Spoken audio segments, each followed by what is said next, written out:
been hit! Go ahead and fall over. You're being detained. Oh, shit. Gardner. Yes, where am I shot? I don't know. I'm looking. I got a lot of blood. I can't find the bullet hole. I'm looking. You're shot in the head. These are the moments when cops were nearly killed by suspects, starting with the case of a dangerous child predator who almost killed a deputy with his bare hands. Get him over me! Get him over me!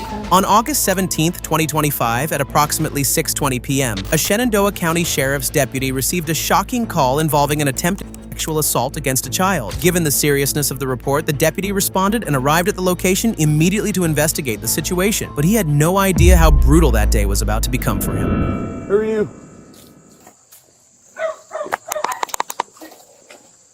Who are you? I'm Ryan. Hunter Ryan. Who are you? Okay. So what's going on? You want to tell them what you did, Hunter? No, I ain't telling you what I did. I didn't do nothing. You don't think you did anything? No. You don't think that was wrong? No, I don't think what I did was wrong at all.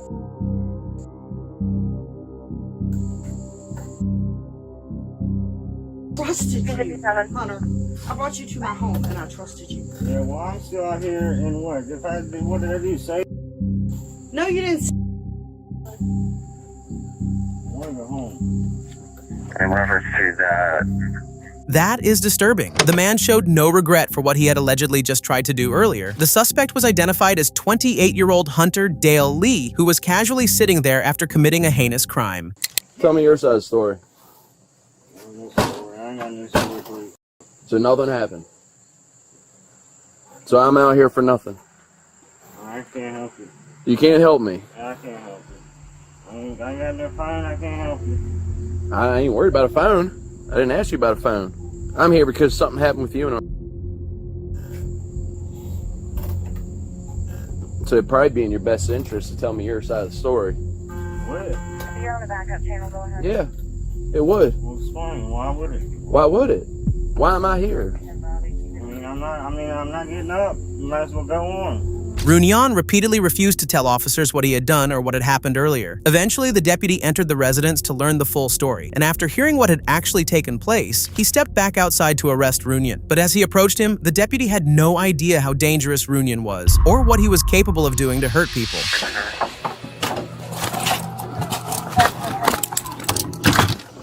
Go ahead, stand up for me. Go ahead and fall over.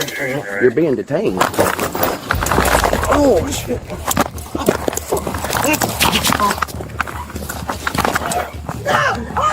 Don't do it!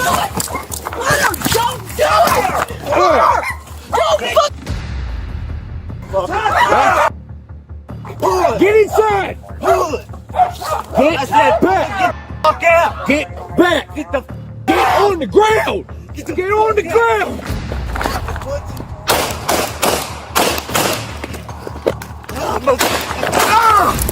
Shit! Yeah, buddy! Yeah, buddy! Yeah! Yeah, you can't get back! Get the deal! You can't get back his guns in your pocket! Get up!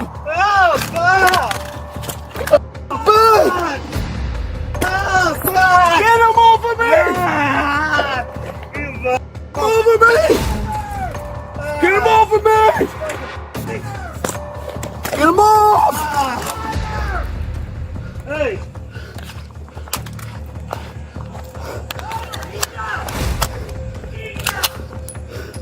Runyan was so dangerous that before the deputy could even draw his weapon, he brutally attacked him with his bare hands, severely injuring the officer and nearly killing him. Even after the deputy fired his weapon and struck him multiple times, Runyan kept fighting and continued attacking the officer, badly injuring him and forcing him to scream for help. Runyan somehow managed to gain control of the deputy's handcuffs and repeatedly struck the officer in the head and face, causing him to lose control of the situation. Moments later, the deputy managed to regain control of himself and create some distance. However, the threat was still far from over. Enough!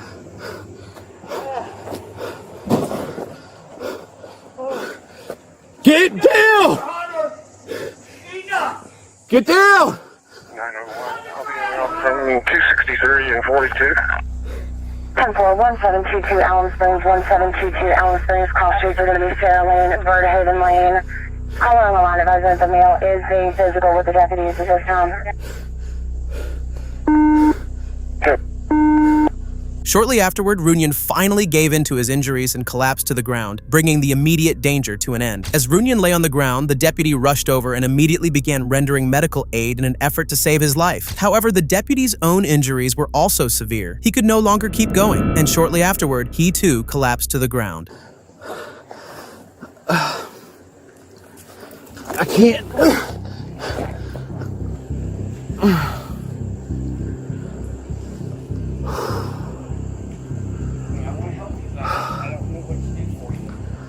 I was just waiting for people to get here. I can't do it. Around 5 minutes later, backup officers arrived at the scene and immediately provided medical aid to the wounded deputy before transporting him to the hospital. Authorities later confirmed that he had suffered severe head trauma during the attack. He was treated for his injuries and later released from the hospital to continue recovering at home. Backup officers also checked on Runyon, but he had already succumbed to his gunshot wounds and was pronounced dead at the scene. As the officer in this case was nearly killed with bare hands, next up you will see how an officer was brutally ambushed and shot in the face during a traffic stop.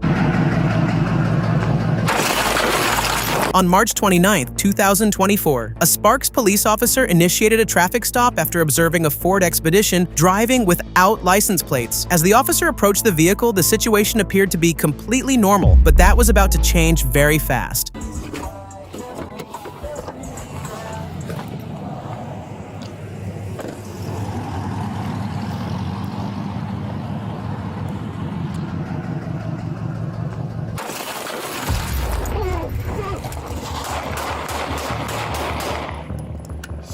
Shots fired! It's going westbound, eastbound!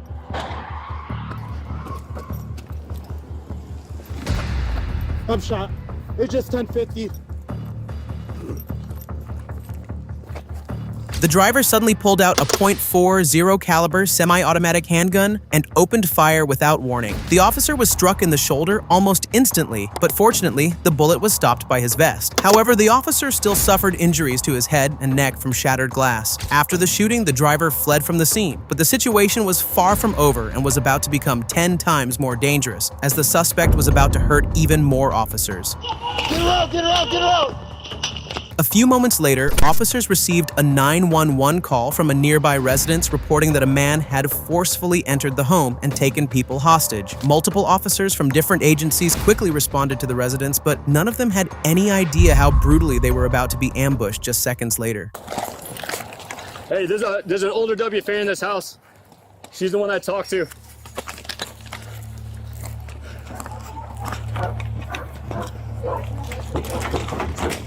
They go back inside? Yeah. Well, please.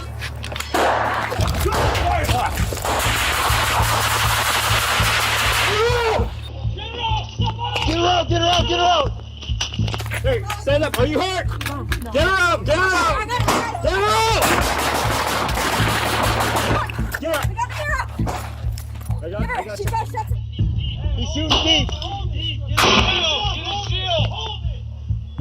Over here. There, I got one hand, you get the other. Let's go. Come on, man, let's go. Let's get him behind the car. Stay right here, man. Bro, get the fuck out of there!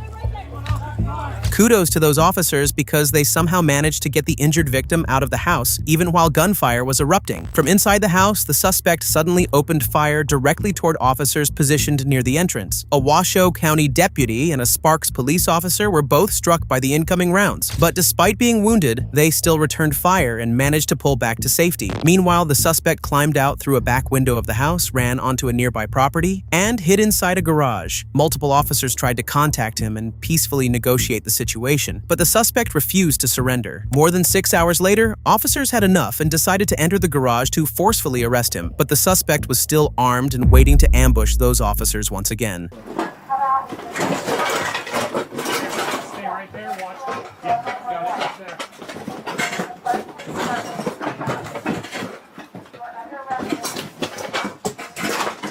We got blood on the fridge, dude.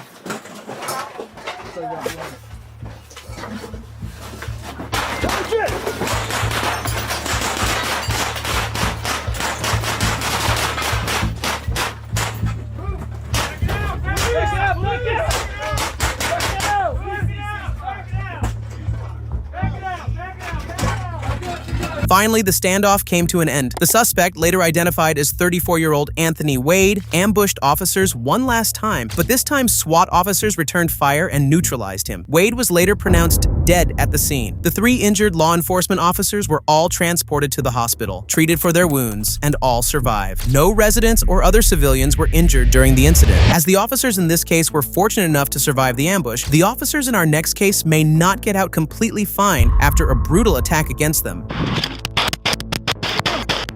I've been hit! I've been hit! On May 4th, 2022, multiple officers were working on an operation targeting a suspected drug trafficker. Their target was 23-year-old Jimmy Caston Bryan, also known as Jimbo. According to investigators, Bryan was suspected of distributing large quantities of crystal methamphetamine from a motel in southeast Houston. After receiving information about his whereabouts, officers began tracking Bryan's movements and eventually located him driving an older model Chevrolet pickup truck. A short time later, they conducted a traffic stop and pulled him over. He's looking down a little.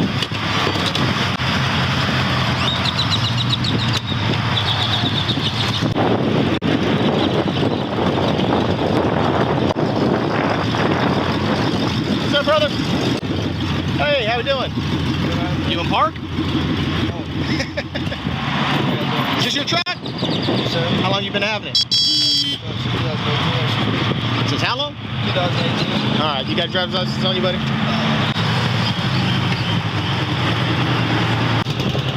What? I'm gonna go get a hotel. Oh, all right, where at? I'm not sure yet. Well, I was gonna take some of my stuff to storage. Okay.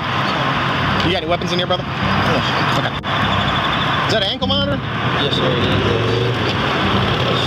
GPS mom out on blind. What are you doing on your phone? I was gonna show you some pictures of the truck. Of what? The vehicle when I first got it. Oh, don't worry about it, man. Let's get that ID. As officers asked Bryan for identification, he began fumbling around, appeared distracted, panicked, and seemed too afraid to make eye contact, as if he was hiding something very bad. The officers repeatedly asked him for identification, but Bryan failed to provide any. When Bryan continued refusing to identify himself, officers instructed him to step out of the vehicle, and that's when Bryan realized he was caught and decided to take a dangerous action to avoid going to jail. You don't have any ID on you? Here, why don't you do me a favor? Take off your seatbelt and step out. Did you just hear me? Look at me. Take off your seatbelt. Are you requesting me? I'm telling you to take off your seatbelt and step out. Put your hands. All right.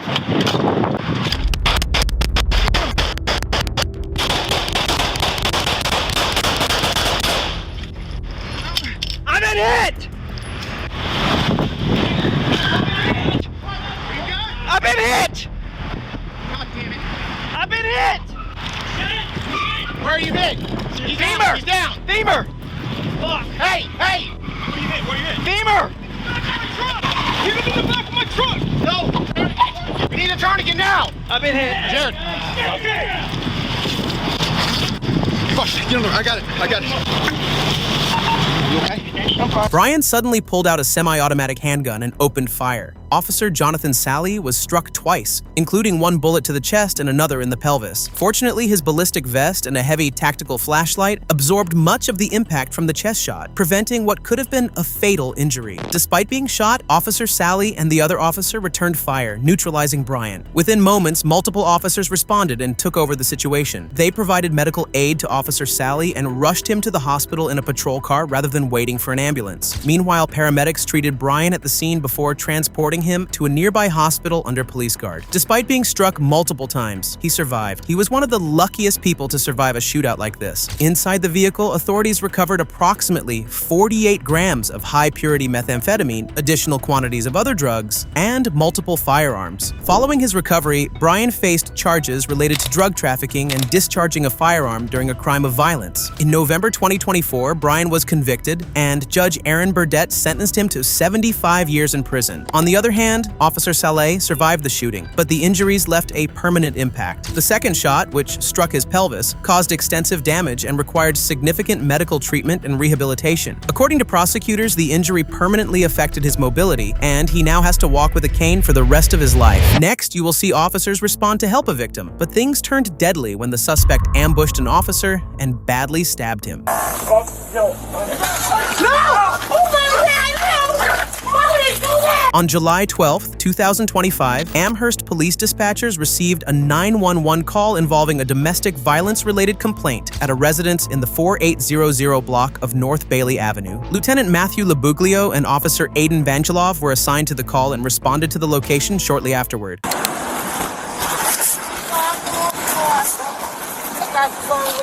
told me to speak to you. Raquel Grant is in the house. He's not supposed to be in there. Okay. He put his hands on my niece like a week ago. Okay. But she left. He did? Yeah. Get on the backside. He likes to take off running.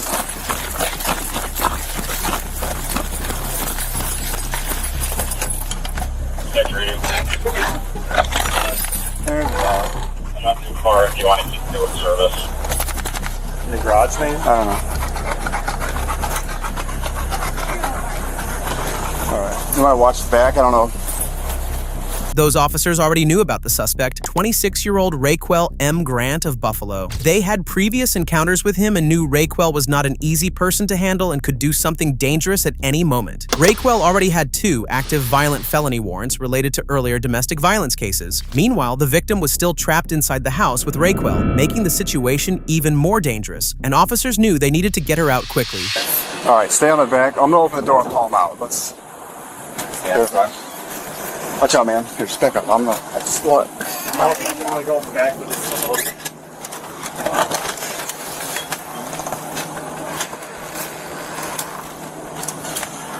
Raquel?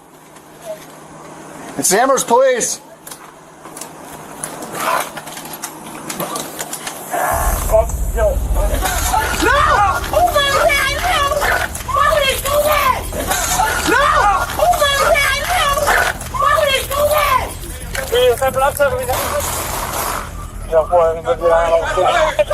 Shots fired. We have 1 suspect down.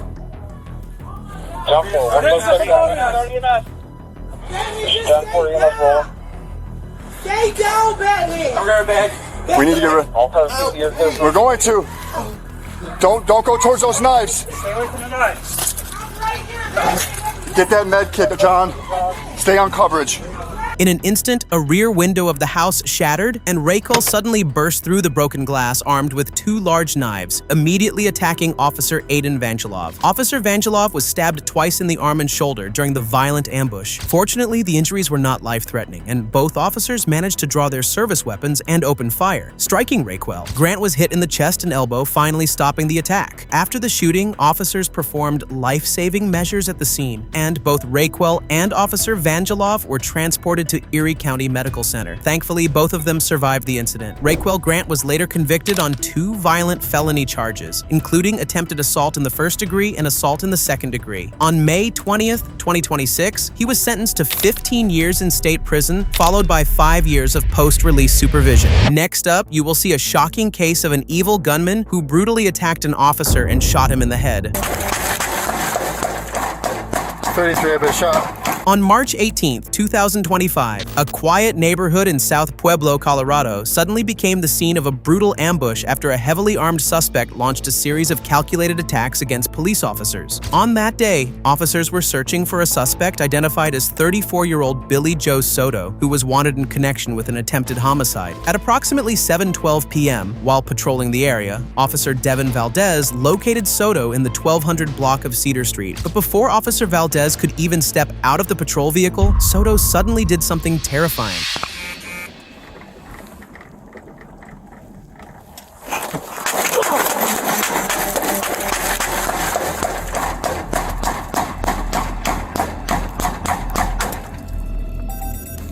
$33 have been shot. 33 have been shot. We have bystanders say he's in the alleyway right now. Gardner. Yes. Where am I shot? I don't know. I'm looking. Where do you feel any pain? No, I'm just numb. 32, Officer Valdez is numb. He doesn't know where he's shot. I got a lot of blood. I can't find the bullet hole. I'm looking. You're shot in the head. All right. Put pressure. We're just off of Mesa. any better, I got a CLS bag. Okay. Is he shot? I just need your help. Just help me out, okay? I got you, man. In a span of just 8 seconds, Soto fired 27 rounds. One of those shots tragically struck Officer Valdez in the head, but fortunately he remained conscious and was still able to talk. As officers desperately called for backup over the radio, nearby residents rushed in to help. Eventually, backup officers arrived at the scene and took over the situation. Meanwhile, additional officers flooded the area and a massive perimeter was established as police launched a manhunt for Soto. But while all of those officers were searching for him, Soto was silently hiding nearby, preparing to do something bad again. Yeah, see if we can get the other side, guys. Someone here just watching. Unless we could, no, I was gonna say we could lift it off, but see how this is. See, this whole pole's holding it, and then that side the hinges go up and down. We'd have to kick the whole thing off there.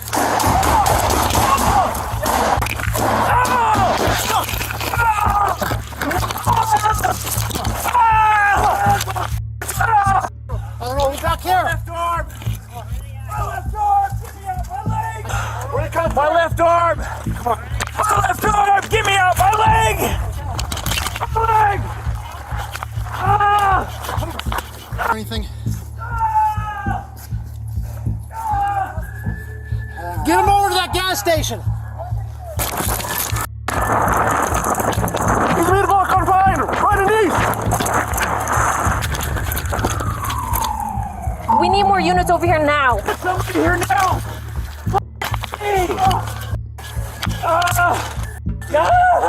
Get this motherfucker! Get someone here now! Juno, you gotta help me. Let's go. During the second ambush, 2 officers were heavily injured by the gunfire. Soto had climbed onto a residential rooftop and was firing down at officers below. During the exchange, Sergeant Logan O'Hare was shot multiple times in the arm and leg by rifle rounds. On the other side, Captain Gabriel Maldonado was struck directly in the face and neck, leaving both officers severely injured. Moments later, multiple officers returned fire towards Soto on the rooftop. Fortunately, Soto was struck by the gunfire and fell from the roof. He suffered fatal injuries and was later pronounced dead at the scene. Meanwhile, all 3 wounded officers were rushed to a trauma hospital. 2 of the 3 officers suffered direct head and facial gunshot wounds, surviving by only millimeters. Despite the severity of their injuries, all 3 officers survived. If you found this video informative and want to see more like it, please subscribe to my channel and check out the latest videos by clicking either of these 2.